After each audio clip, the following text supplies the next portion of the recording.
Picture this, a time when farmers strapped steam engines to plows, invented machines that looked more like medieval torture devices than farm equipment, and somehow convinced themselves that 20-ton iron beasts belonged in cornfields. We're talking about the Wild West of agriculture, the early 1900s, when inventors went absolutely nuts trying to revolutionize farming. These contraptions were so bizarre, so dangerous, and so over-engineered that they'd probably be banned by OSHA before they left the factory today. The Fox Lancaster steam plow.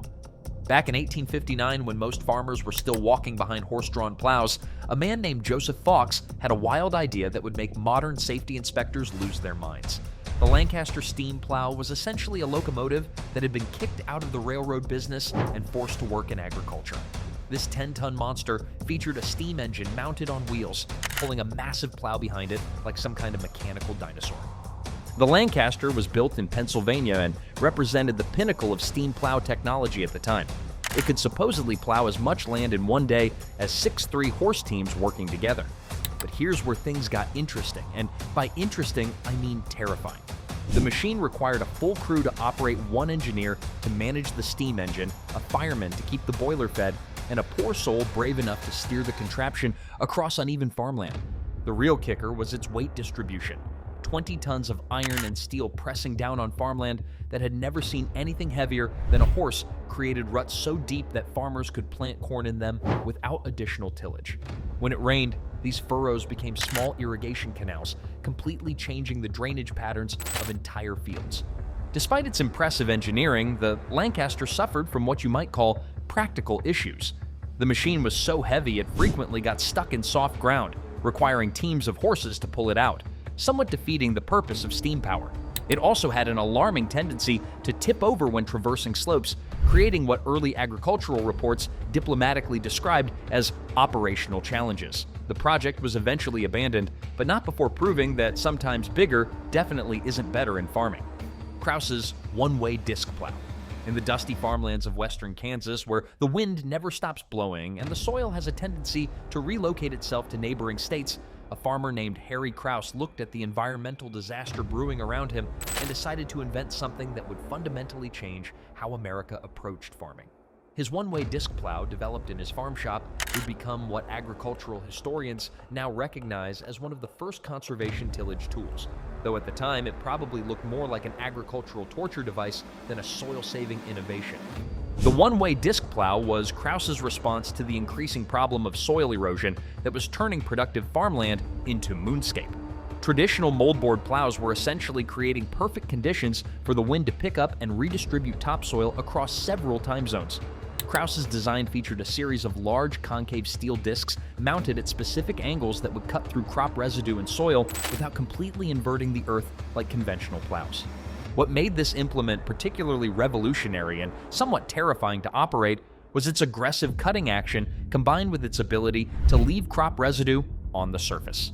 The discs would slice through the soil at high speed, creating a cultivated seedbed while leaving enough plant material on top to prevent wind erosion. This was a radical departure from the clean, black earth that farmers had been taught to associate with good farming practices. The plow's operation required precise timing and skill that would make modern GPS-guided equipment seem simple by comparison. The operator had to maintain exactly the right speed, depth, and angle to achieve the desired balance between soil preparation and residue management. Too fast, and the discs would skip across the surface. Too slow, and they would bury all the residue that was supposed to protect the soil. Despite its intimidating appearance and the learning curve required to master its operation, Krause's one-way disc plow represented a crucial turning point in American agriculture. It proved that farming could be both productive and environmentally conscious, setting the stage for the conservation tillage movement that would eventually help prevent another Dust Bowl disaster. The implement's success led to widespread adoption across the Great Plains, where farmers discovered that sometimes the best way to protect the soil was to stop trying to dominate it completely. The Gatling steam plow. Here's a piece of agricultural trivia that'll blow your mind. The same man who invented the Gatling gun, that hand-cranked machine gun that could mow down cavalry charges, also tried his hand at plowing fields. Richard Gatling's 1857 steam plow was basically his attempt to bring military efficiency to agriculture, and the results were about as subtle as you'd expect from a weapons manufacturer. Gatling's design was revolutionary in its simplicity. which somehow made it even more terrifying. The plow consisted of a steam-powered mechanism that would grab onto the ground with rotating tines, literally clawing its way forward while simultaneously churning up the soil. Think of it as a mechanical mole with anger management issues and a steam engine strapped to its back. The whole contraption was pulled by a team of oxen, because apparently even Gatling realized that putting wheels on this earth-ripping machine might be a bad idea. The steam engine powered a series of rotating drums with protruding steel spikes that would grab the earth and force it backward, creating furrows that looked like they'd been gouged out by some underground explosion. Farmers took one look at this mechanical monster and decided they'd rather stick with their gentle horses, thank you very much. The machine had a disturbing tendency to get caught on roots or rocks and then spin itself into the ground like a demented drill bit. When it worked, it could plow incredibly hard ground that would stop conventional plows cold. When it didn't work, it created craters that resembled artillery shell impacts. Gatling eventually gave up on farming and went back to making weapons, probably realizing that soldiers were more willing to work with dangerous machinery than farmers. The agricultural world collectively breathed a sigh of relief, though some historians argue that his plow designs influenced later rotary tillage equipment. Standish's California steam plows.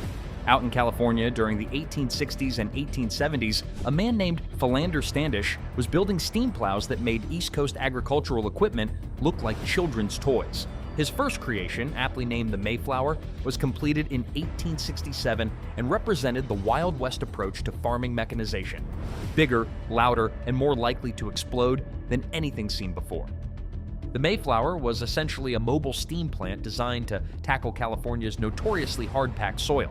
This beast weighed in at over 15 tons and featured a steam engine that could generate enough power to pull multiple gang plows through ground that would laugh at horse-drawn equipment. Standish mounted the entire contraption on massive steel wheels that looked more appropriate for a steamroller than farm equipment. What made Standish's plows particularly insane was their self-propelled design. Unlike Eastern steam plows that were often pulled by teams of horses, the Mayflower moved under its own power, belching black smoke and sparks across the California landscape like some kind of agricultural locomotive. The steering mechanism consisted of a series of gears and levers that required the strength of a longshoreman and the reflexes of a stagecoach driver. Standish followed up the Mayflower with an even larger plow called the Sonoma in 1870. This monster was shipped to Louisiana to work sugar plantations, where it promptly terrorized field hands and made the local horses permanently neurotic. The Sonoma could plow 50 acres in a day when it was working properly, but it had an unfortunate habit of breaking down in spectacular fashion, usually involving explosions of steam and flying metal parts. Despite their impressive capabilities, Standish's plows were ultimately too expensive and temperamental for widespread adoption.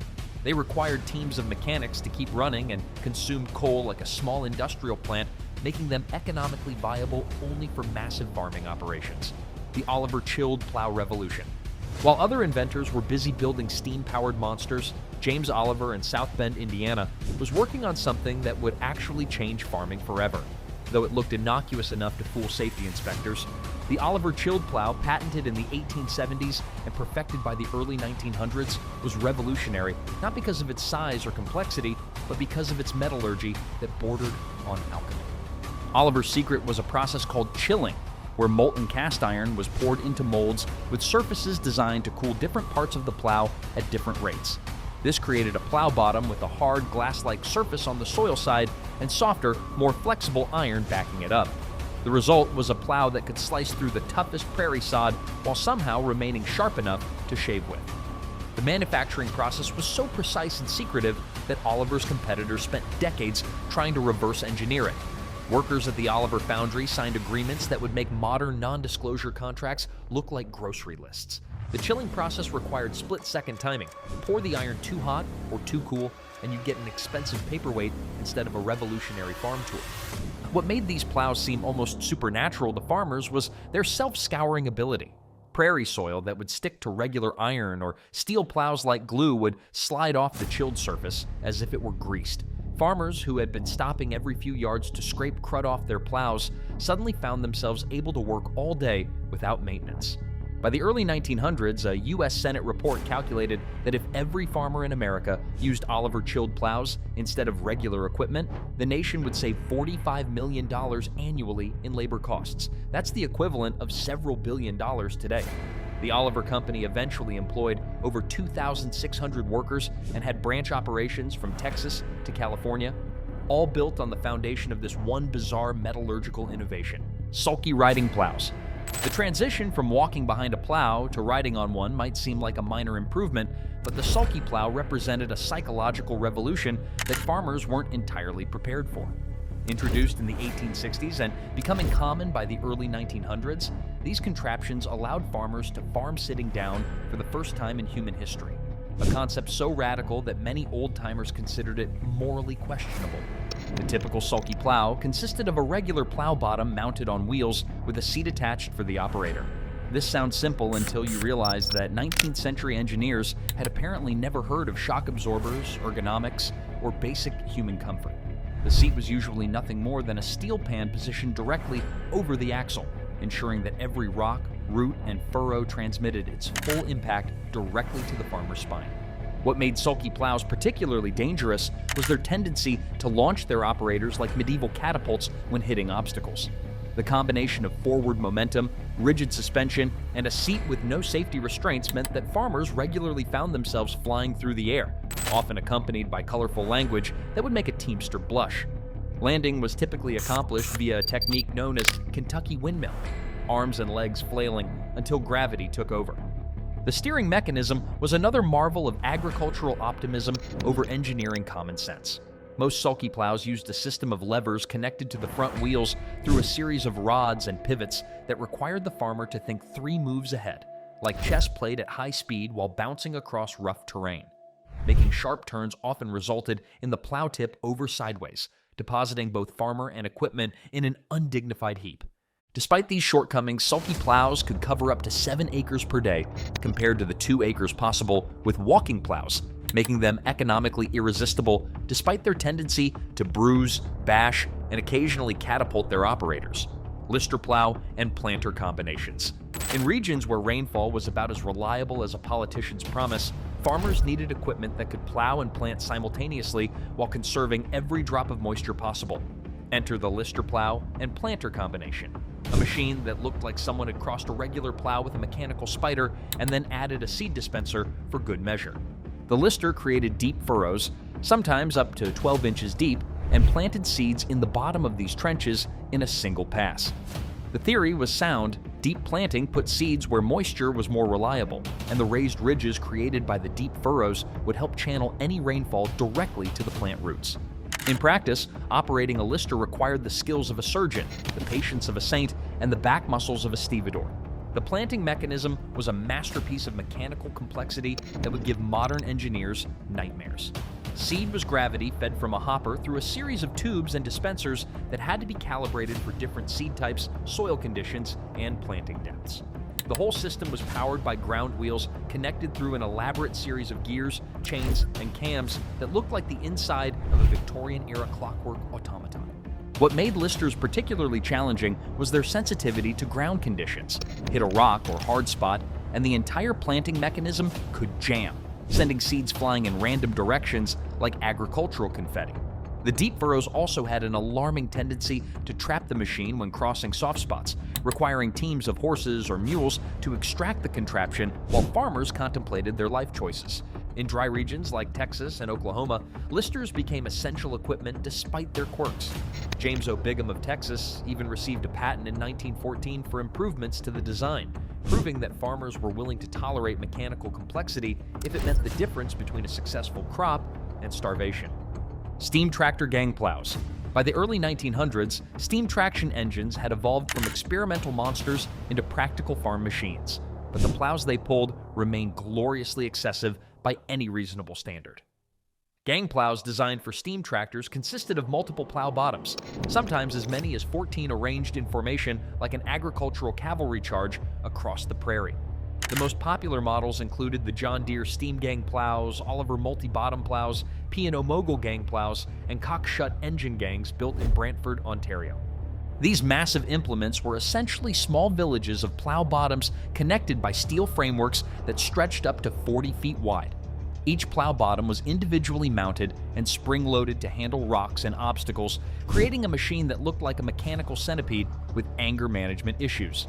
The entire contraption required steam tractors weighing 15 to 20 tons to pull them, creating farming operations that resembled military maneuvers more than agriculture. Case steam engines were particularly prized for plowing work, with models like the 110 GP case pulling massive 16-bottom Oliver plows across the prairie. Operating a steam gang plow required a crew that included the steam engineer, a water boy to keep the boiler supplied, at least 2 men to handle the plow adjustments, and often a scout to identify obstacles and soft spots ahead of the machinery. Communication was accomplished through a series of steam whistle signals that could be heard for miles, effectively announcing to the entire county that serious plowing was in progress. The turning procedure for these massive rigs was an event worthy of spectators. The steam tractor would have to begin its turn several hundred yards before the end of the field, following a carefully calculated arc, while the plow operator lifted sections of the gang plow in sequence to prevent the entire contraption from jackknifing. Mistakes in timing could result in twisted steel frameworks, buried plow bottoms, and repair bills that would bankrupt a small town. When everything worked correctly, a steam gang plow could turn over 75 acres per day, compared to the 2 acres possible with a walking plow and horse. This productivity came at the cost of soil compaction that wouldn't be fully understood until decades later, when farmers realized that 20-ton machines might not be the best thing for long-term soil health. American prairie breaking plows. When American farmers first encountered the vast grasslands of the Midwest, they discovered that their trusty eastern plows were about as effective as trying to cut steel cable with a butter knife. The thick, root-bound sod of virgin prairie presented a challenge that would make modern farmers grateful for their GPS-guided equipment, and the solution was a class of agricultural monsters that earned the nickname sodbusters. The most famous of these was John Deere's Prairie Breaker Plow, along with similar models from other manufacturers who recognized the massive market for virgin soil cultivation.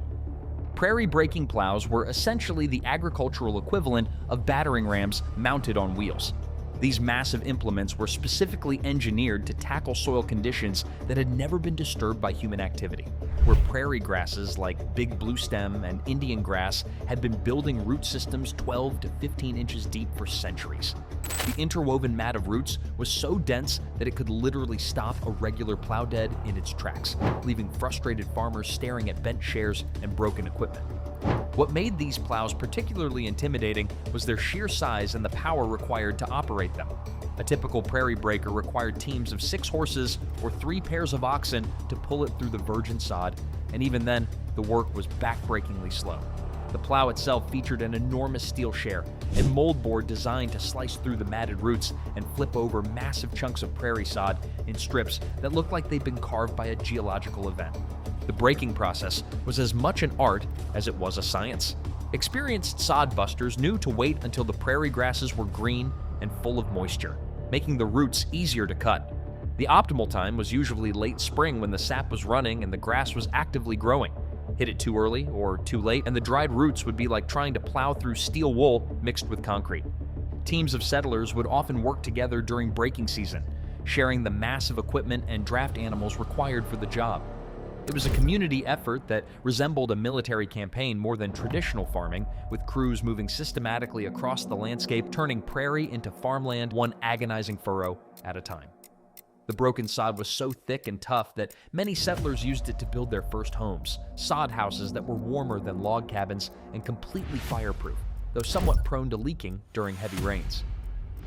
Specialized disc plows. When conventional moldboard plows met their match in the hard, rocky soils of the American West, agricultural engineers developed disc plows that attacked the ground with the subtlety of a chainsaw and the effectiveness of a medieval siege engine. These implements replaced the traditional curved moldboard with large, sharpened steel discs that could slice through soil conditions that would stop regular plows cold.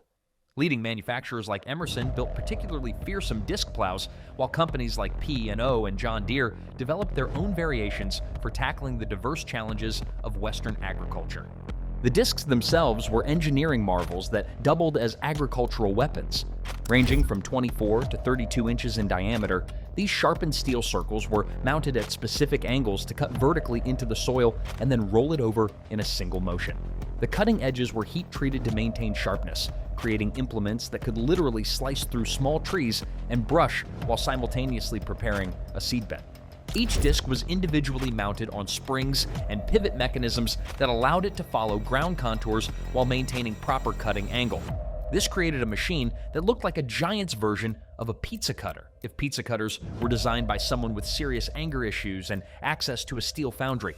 The entire implement bounced and flexed across the landscape like a mechanical spider, with each disc independently attacking whatever obstacle it encountered.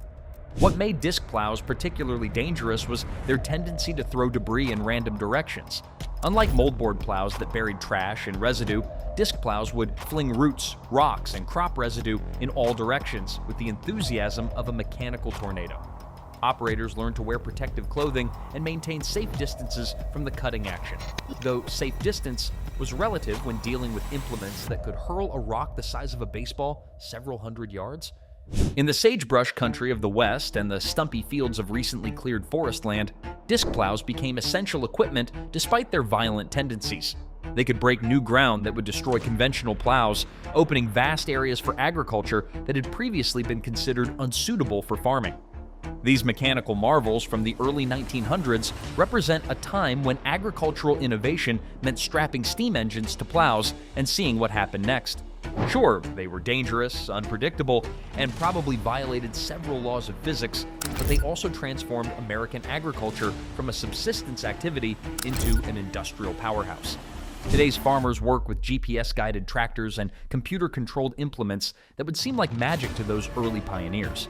But there's something to be said for an era when agricultural equipment had personality, even if that personality occasionally included attempted homicide. If you enjoyed this trip back to when farming was an extreme sport, make sure to hit that subscribe button and ring the notification bell. We've got plenty more stories about the mechanical madness that built America, one dangerous invention at a time.